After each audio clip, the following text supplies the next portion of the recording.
ఎవరైనా సరే రామేశ్వరం కేఫ్ రావాలనుకుంటే రావద్దు. హాయ్ ఫ్రెండ్స్, అందరూ ఎలా ఉన్నారు? ఈరోజు మనం రామేశ్వరం కేఫ్కి వచ్చేసి ఉన్నాం. ఇది బెంగళూరులో చాలా ఫేమస్. కాకపోతే ఇక్కడ కర్ణాటక వాళ్ళకంటే నార్త్ ఇండియా వాళ్ళు ఎక్కువ మంది తింటూ ఉంటారు. బయట నుంచి వచ్చే వాళ్ళు దీని హైప్ చూసి వచ్చి తినేస్తూ ఉంటారు.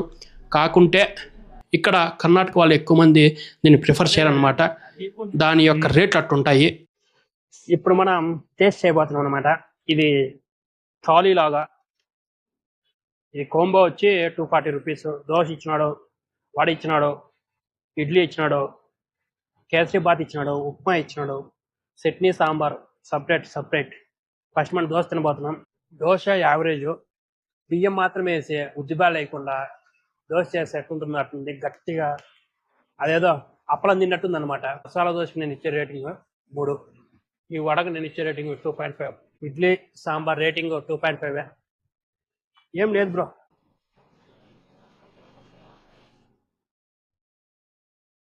బాబా ఒరిజినల్ నెయ్యి వేసినాడు, 3 జీడిపప్పు వేసినాడు. ఎక్సలెంట్ ఉంది. పొంగల్కి నేను ఇచ్చే రేటింగ్ 4.5. ఈ ఉప్మా చండాలంగా ఉంది బ్రో. కేసరి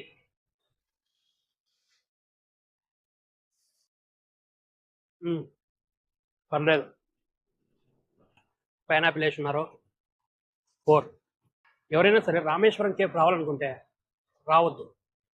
ఎందుకంటే ఈ యొక్క 245 రూపీస్ పెట్టి ఈ కాంబో మీరే చూసినారో అన్నీ ఇంత ఇచ్చినాడు. పొంగలు 95 రూపీస్ అంతే ఇచ్చినాడు. ఇవన్నీ చూసుకుంటే ఆ యొక్క టేస్ట్కి ఈ రేట్కి మనకు డబ్బులు బొక్కే. ఈ రామేశ్వరం కేఫ్ మొత్తానికి నేను ఇచ్చే రేటింగ్ 2.5.